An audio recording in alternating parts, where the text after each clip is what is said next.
So does it really matter with the election for the stock market? In the very big picture, no, I don't think so. The fact of the matter is the economy is going to function one way or the other. You're betting on who might move the economy slightly better than the other president. So do you stay with your known or do you want to go with your unknown? My own personal opinion is I'm not voting for either one, so I just will deal with the outcome when it happens, knowing that one of them is going to win.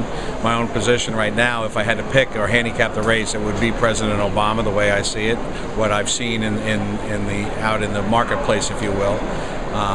But if that changes, that just means some of the investment model will change, whether it's one group of equities will be invested versus another if Romney gets in.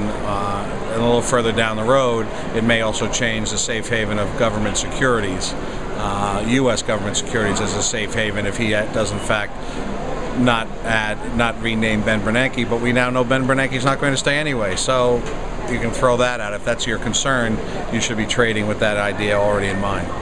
But how do you think the stock market will react? I don't expect I expect President Obama to stay in office. If he stays in office, I think the market stays in a corrective mode back below 1400 on the S&P before it picks up and goes higher by the end of the year. I think if Romney gets in, you may see a one-day rally. But again, I think the market has weighed in all these obstacles, and I think the market will go back into a corrective mode. After one-day rally? Yep. Oh, how could the sentiment be like that? That's the sophistication of Wall Street. We're looking down the road where the whole idea of pricing in the market itself is what's going to happen in the next 6 months, not what happened today. So that's where the investors should be focusing. If you think Mr. Romney is going to win, then there probably will be some benefits to some industries in the United States that are not in place right now under President Obama. If Mr. Obama stays in, then those benefactors like healthcare, solar will continue to see those benefits. And the fiscal cliff? I think that's great. We're going to make for great television.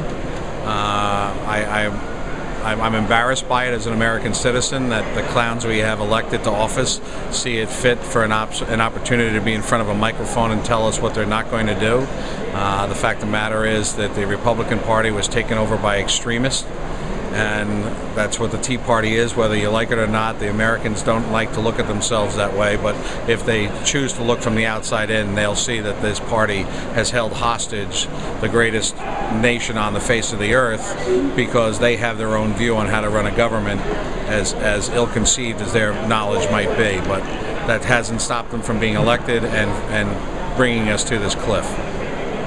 So the American dream will, what? Come back? Or? The American dream, you're going to have to go back to sleep for a little while. The economy's a little tired. We still haven't seen it pick up.